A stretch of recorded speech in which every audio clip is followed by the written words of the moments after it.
اور یہ جو آدم کا بیٹا ہے، جس کی وجہ سے اس کو نکالا گیا جنت سے اور نعمتوں سے، اس کو تو علم نہیں ہے کہ اس کا جو ایک سجدہ جس سے یہ دور جاتا ہے، اس کو کتنی نیچے گرا دیتا ہے، کتنی یعنی پاتال میں اور کتنی پستیوں میں لے جاتا ہے، نعوذ باللہ۔ یا تو وہ عبادات و طاعت میں سب سے پیش تھا اور فرشتوں کی سیادت و قیادت کیا کرتا تھا، ان کی یعنی لیڈر تھا، یا اب وہ اللہ تعالیٰ کی ساری مخلوق سے بدتر اور سب سے بڑا منکر و کافر بن کر رہ گیا۔ اے اللہ قادر و توانا، تیری نافرمانی سے میں تیری پناہ چاہتا ہوں۔ یعنی آپ دیکھیے کہ کتنی بڑی مثال ہے ہمارے سامنے، پہلے حضرت آدم علیہ السلام کی اور اس کے بعد ابلیس کی، شیطان کی، کہ کیسے ایک عمل جو ہے، اور پھر آپ دیکھیے کہ حضرت آدم علیہ السلام نے کس قدر اللہ تعالیٰ سے توبہ کی، اللہ نے ہی توبہ کے الفاظ ان کو سکھائے، لیکن اس چیز کو انڈرسٹینڈ کرنا چاہیے کہ وہ جو کھویا ہوا مقام ہے جنت، وہ پھر بھی واپس نہیں مل سکا۔ ایسے ہی ہے نا، اللہ نے توبہ قبول فرما لی، لیکن وہ ظاہر ہے کہ یہ بھی امتحان کا حصہ ہے، لیکن اگر اس میں تھوڑا سا ہم اس اینگل سے دیکھیں کہ گناہوں کی وجہ سے جو ہمارے عزت اور مرتبے کے مقام ہوتے ہیں، جو ہمارے درجات اللہ ہی ہمیں عطا کرتا ہے، وہاں سے ہم اپنے ہی اعمال کی وجہ سے اپنے ہی ہاتھوں سے اپنے آپ کو نیچے گرا لیتے ہیں۔ گناہ اور قوموں کی تباہی۔ وہ کون سی چیز تھی جس نے ساری زمین کے بسنے والوں کو طوفان کے ایسے پانی سے غرق کر دیا، جس نے پہاڑوں کی چوٹیوں پر رہنے والوں کو بھی نہ چھوڑا؟ یعنی جو طوفان نوح ہے اس کی بات کر رہے ہیں۔ وہ کون سی چیز ہے جس نے قوم عاد پر باد سرسر مسلط کر دی؟ باد سرسر یعنی طوفانی ہوا اور آندھی، جس سے وہ پوری قوم تباہ ہو گئی۔ یہ لوگ مر کھپ گئے اور زمین پر ایسے مرے پڑے رہے گویا درختوں کے بوٹے زمین پر گرے پڑے ہیں۔ یہ ہوا ایسی چلی کہ جہاں سے گزری شہروں، آبادیوں، باغوں اور کھیتوں، چوپایوں، جانوروں کو تباہ و برباد کرتی چلی گئی، اور ایسی قیامت برپا کر دی کہ دنیا کی قوموں کے لیے عبرت کا سامان چھوڑ گئی۔ اور وہ کون سی چیز ہے جس نے قوم سمود پر بادلوں کی گرج بھیجی کہ جس کی آواز سے لوگوں کے دل اور شکم یعنی ان کے سینے، ان کے پیٹ شک ہو کر رہ گئے اور تمام کے تمام مر کھپ گئے؟ یعنی ان تمام مثالوں سے ہمیں کیا چیز سمجھ میں آ رہی ہے کہ اللہ کی نافرمانی اور گناہوں میں ہماری انوالومنٹ، یہ ایسا عمل ہے، یہ ایسے کام ہے جس کی وجہ سے پچھلی قوموں پر اللہ کی تباہی، اللہ کی طرف سے عذاب نازل ہوا ہے نا۔ اور یہی وہ کام ہے کہ جو آج ہم کر رہے ہیں، اور ہم اتنے ایزی ہیں ان کاموں کے ساتھ کہ ہمیں یہ لگتا ہے کہ ہماری بالکل پکڑ نہیں ہوگی۔ اور وہ کون سی چیز تھی جس نے قوم لوط کی آبادیوں کو اٹھا کر آسمان کے قریب تک پہنچا دیا، اور اس قدر آسمان کے قریب پہنچا دیا کہ کتوں کے بھونکنے کی آواز فرشتے سننے لگ گئے، اور پھر اس طرح اس طبقہ کو پلٹ دیا کہ اوپر کو تلے اور تلے کو اوپر کر دیا، نعوذ باللہ۔ اس طرح تمام کو ہلاک کر کے مارا، اور پھر ان پر جہنم کے پکائے ہوئے پتھر آسمان سے گرائے گئے، نعوذ باللہ من عذابہ وغضبہ وقہرہ۔ اور انہیں ایسی سخت سزا دی گئی کہ دنیا میں ایسی سزا کسی قوم کو نہیں دی گئی۔ کیا جرم تھا دیکھیے قوم لوط کا۔ آج جو LGBTs اور اس کے حوالے سے پوری دنیا کے اندر جو چرچے ہیں، اور ہمارے ملک پاکستان تک جس کا اثر پہنچ گیا ہے، اور جس کو سو کالڈ جو سویلائزڈ نیشنز بنے پھرتے ہیں، مغرب کے جو سو کالڈ دانشور، وہ اس کو انسان کی یعنی انٹرسٹ اور انسان کا یعنی کہہ لیں کہ پرسنل میٹر کہہ کے اس کو ڈیفائن کر رہے ہیں اور ایکسپلین کر رہے ہیں، اور چھوٹے چھوٹے بچوں کو، اب پچھلے دنوں کوئی ساتھی بتا رہی تھی کہ 4-5 سال کے بچوں کو اسکول میں یورپ پورے میں یا UK یا USA میں ان کو باقاعدہ ایکسپلین کیا جاتا ہے کہ LGBTs کیا ہے، یا قوم لوط کا جو عمل ہے ہم جنس پرستی، یہ انسان کی چوائس ہے، نعوذ باللہ۔ یہ کوئی اب نارملٹی نہیں ہے کہ اس کو آپ عجیب سمجھیں، یہ بالکل نارمل چیز ہے۔ اور آپ دیکھیے کہ یہ قوم لوط کے اس عذاب کا تذکرہ صرف قرآن مجید میں نہیں ہے، بلکہ تورات اور انجیل میں بھی ہے، بائبل میں بھی ہے، ٹھیک ہے؟ ان کو بھی پتا ہے اس کا کہ ان کے ساتھ کیا ہوا تھا قوم لوط کے ساتھ۔ اس کے باوجود انسان دیکھیے بھولنے میں کس قدر ماہر ہے۔ کیا ایسا عذاب ظالموں سے دور رہ سکتا ہے اور ظالم اس سے بچ سکتے ہیں؟ اور وہ کون سی چیز تھی جس نے فرعون کی قوم کو دریا برد کر دیا اور ان کی روحوں کو جہنم میں پہنچا دیا؟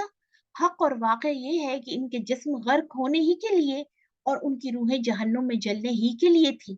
یعنی فرعون کی جو حرکتیں تھی اور اس کے ساتھیوں کا جو فرعون کو خدا سمجھتے تھے اور اس کی جو ہے وہ بلائنڈ فالوئنگ جو ہے اس کو کر رہے تھے، تو کیا ہوا کہ کس طرح سے ان کے اوپر عذاب الہی نازل ہوا. اور وہ کون سی چیز تھی جس نے قارون کا گھر، اس کا مال، اس کے اہل و عیال کو زمین میں دھسا دیا. اور وہ کون سی چیز تھی جس نے سیدنا نوح علیہ السلام کے بعد مختلف اوقات میں بے شمار قوموں کو انواع و اقسام کے عذابوں سے دوچار کر دیا اور قوموں کی قومیں تباہ و برباد کر دی گئی. نعوذ باللہ من عذابہ وغضبہ وقہرہ. وہ کون سی چیز تھی جس نے صاحب یاسین کی قوم کو بجلی کی کڑک سے ہلاک کر کے مارا، حتیٰ کہ ایک فرد بھی زندہ نہ بچ سکا. یہ سورہ یاسین میں جن کا تذکرہ ہے جس قوم کا. اور وہ کون سی چیز تھی جس نے بنی اسرائیل پر جابر و ظالم لوگوں کو بھیج کر انہیں تاراج و برباد کر دیا اور ان کے سامان، گھر، مال و اسباب سب کا سب لوٹ لیا گیا. مرد قتل کیے گئے، بچے اور عورتیں اسیر کر لی گئی یعنی قیدی بنا لی گئی. شہر کے شہر جلا کر خاکستر کر دیے گئے یعنی بالکل راکھ ہو گئے. اور مال و دولت غارت گری کی نظر ہو گئے.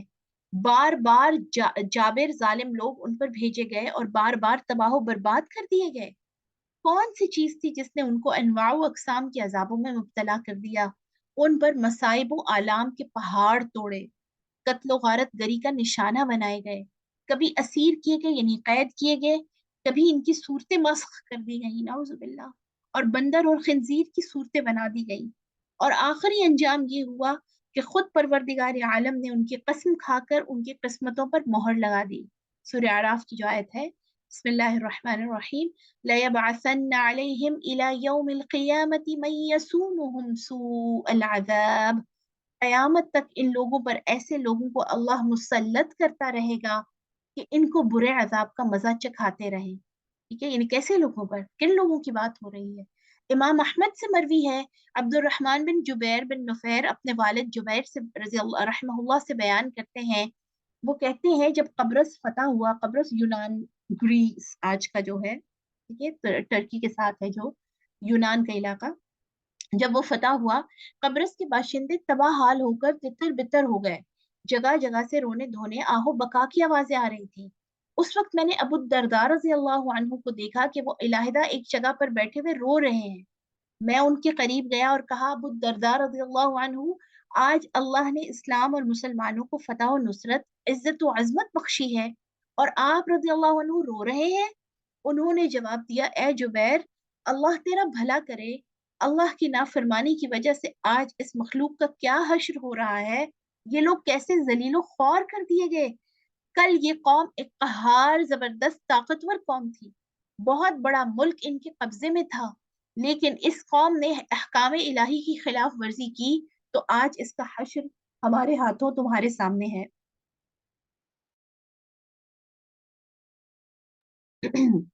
اور ایک حدیث میں مروی ہے کہ رسول اللہ صلی اللہ علیہ وسلم نے ارشاد فرمایا، لن يهلك الناس حتى يعذروا من انفسهم. لوگ اس وقت تک ہرگز ہلاک نہیں کیے جاتے جب تک کہ وہ اپنے گناہوں کے لیے کوئی عذر پیش کر سکیں. ٹھیک ہے، یعنی کوئی ریزن ہو کہ انہوں نے یہ گناہ کیوں کیا ہے.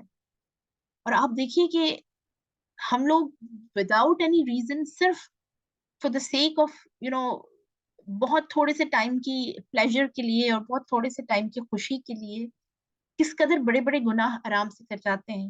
ٹھیک ہے، اور ان میں پھر آپ دیکھیے کہ بڑے گناہوں میں غیبت، بہتان، دوسروں کے خلاف ایکوزیشن، ان کے اوپر الزامات. ٹھیک ہے، اسی طرح اللہ کی نافرمانی، اللہ تعالیٰ کے احکامات کو چھوڑنا. روزہ رکھنا اس قدر مشکل ہے لوگوں کے لیے، اللہ تعالیٰ معاف فرمائے. ہم ہی جیسے لوگ ہیں سارے، کہ اکثر جو ہے وہ اس طرح کے سوال میرے سامنے آ رہے ہوتے ہیں کہ یونیورسٹی جاتے ہیں بچیاں تو وہ جی اس لیے وہ روزہ نہیں رکھ رہی تو ان کے لیے ہم ہدیہ دینا چاہ رہے ہیں.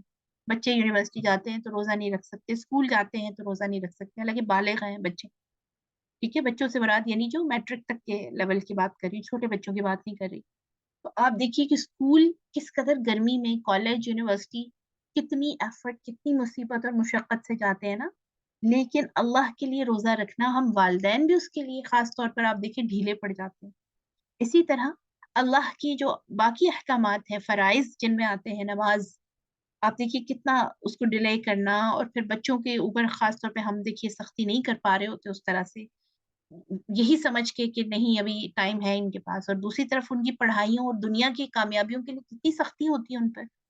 تو یہ ایک پیرامیٹر، یہ ساری باتیں سن کر میرے اور آپ کے مائنڈ میں آنا چاہیے کہ ہم کن طرح کے گناہ ایسے ہیں جن کے لیے جو ہم کرتے ہیں اور ان کے لیے عذر پیش کر سکیں گے کہ یا اللہ یہ وجہ تھی جس کی وجہ سے میں نے کیا.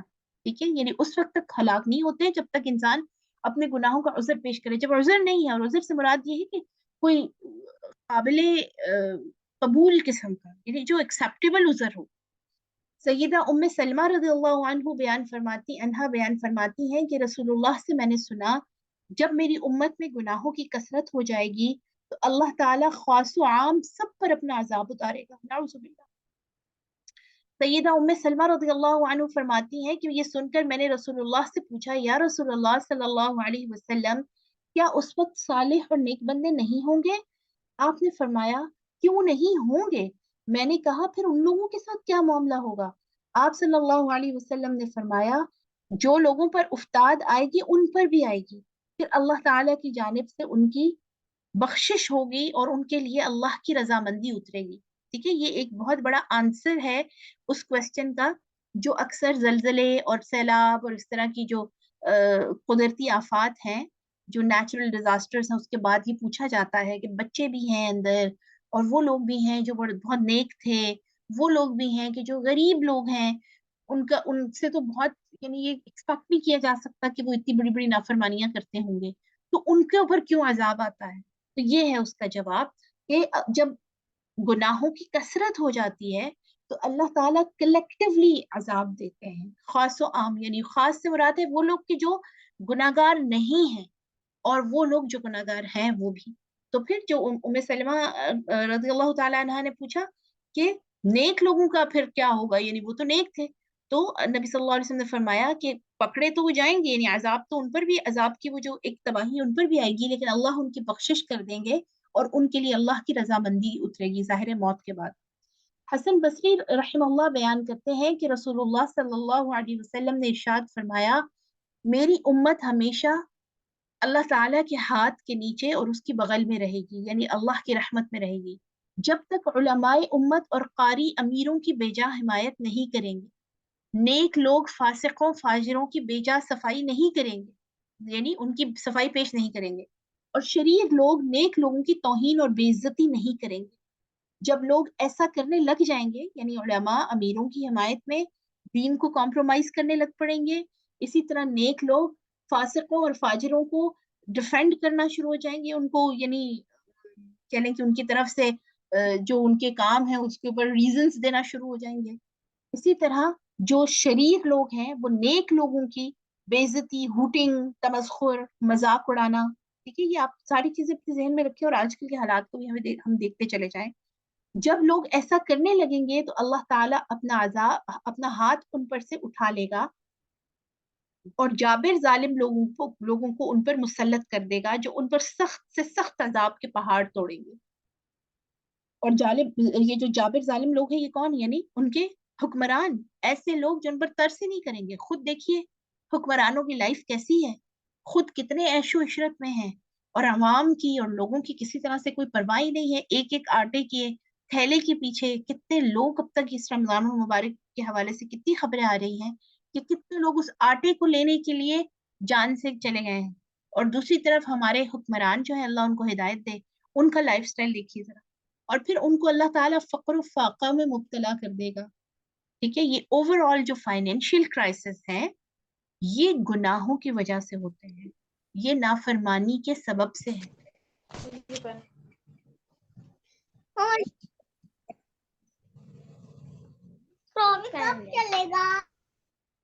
سیدنا صوبان رضی اللہ عنہ بیان کرتے ہیں کہ رسول اللہ صلی اللہ علیہ وسلم نے ارشاد فرمایا، آدمی اپنے گناہوں کی وجہ سے رزق سے محروم ہو جاتا ہے.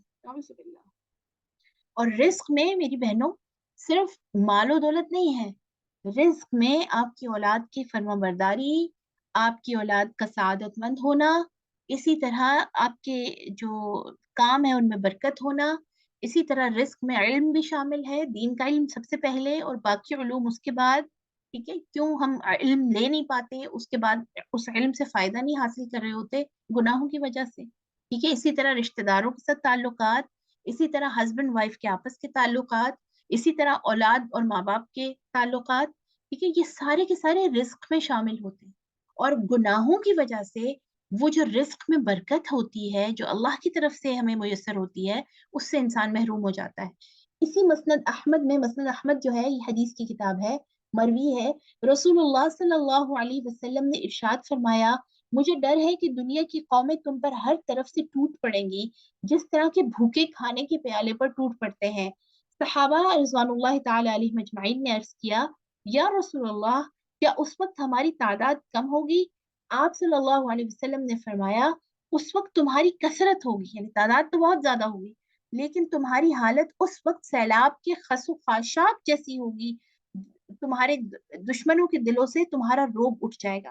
آپ دیکھیں یہ سیلاب کی جو پچھلے سال فلڈ آیا تھا، اللہ تعالیٰ آپ اپنی حفاظت میں رکھے ہمارے پیارے پاکستان کو اور تمام دنیا کے لوگوں کو، کہ آپ دیکھیے کتنی تیزی سے بہہ جاتا ہے نا، اس کے اندر جو اتنی سپیڈ سے اس کے اندر جو بھی سامان یا جو بھی چیزیں ہیں وہ کیسے فوراً سے وہ بہا کے سیلاب جو ہے وہ لے جاتا ہے، اور ایک لمحہ یعنی ایک بلنک آف آئی کے اندر ہر چیز ملیا میں۔ تو اسی طرح تعداد تو بہت زیادہ ہے ہماری، لیکن وہ اس کا کوئی یعنی فائدہ نہیں ہے، جیسے سیلاب کا کوئی فائدہ نہیں ہے نا، الٹا نقصان ہے۔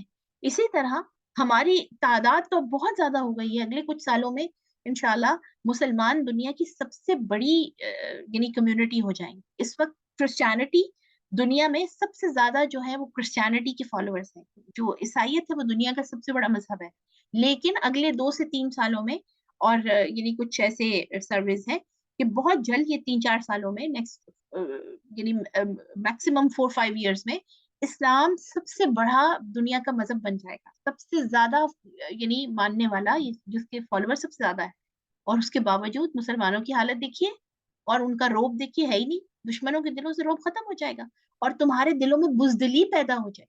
صحابہ رضی اللہ عنہ نے عرض کیا، یا رسول اللہ بزدلی کیا ہے؟ آپ صلی اللہ علیہ وسلم نے فرمایا، حب الحیات و کراہیت الموت، زندگی سے محبت اور موت کا ڈر۔ اللہ اللہ، ہے نا یہ؟ یعنی زندگی اس قدر ہمیں عزیز ہو گئی کہ پھر ہم غلط کو غلط نہیں کہہ سکتے، سچ کو سچ کہتے ہوئے ڈرتے ہیں، اور ہم جہاد جو کوشش ہے دین کے لیے وہ تک نہیں ہے، قتال تو بہت آگے کی بات ہے، اور موت سے ڈر ہے، موت کا خوف ہے، حالانکہ موت اللہ سے ملانے والی چیز ہے، اس کے باوجود آپ دیکھیے کہ یہ جو وجہ ہے زندگی سے محبت اور موت کا ڈر، یہی ایسی چیز ہے جس کی وجہ سے ہم اس وقت اپنی پوری بڑی تعداد ہونے کے باوجود ہمارا کوئی یعنی ویٹ نہیں ہے، ہمارا کوئی حجم نہیں ہے، کوئی روب نہیں ہے۔ سیدنا انس رضی اللہ عنہ سے بیان کرتے ہیں کہ رسول اللہ صلی اللہ علیہ وسلم نے ارشاد فرمایا، جب مجھے معراج کے لیے لے گئے تو مجھے ایسے لوگوں پر سے گزارا گیا جن کے ناخن تانبے کے تھے، جن سے وہ اپنا منہ اور سینے نوچ رہے تھے۔ میں نے جبرائیل سے پوچھا، یہ کون لوگ ہیں؟ انہوں نے کہا، یہ وہ لوگ ہیں جو انسانوں کا گوشت کھایا کرتے تھے، یعنی غیبت کیا کرتے تھے۔ اللہ اکبر! غیبت کیا ہے؟ یہ یعنی اکثر ہم کہتے ہیں کہ ہم تو وہ بات کرتے ہیں جو کسی میں ہے تو ہم وہ ڈسکس کر رہے ہوتے ہیں، بھائی وہی تو غیبت ہے، جو کسی میں برائی ہے اور اس کی ایبسنس میں ہم وہ بات کریں، ڈسکس کریں، تو یہ تو غیبت ہے۔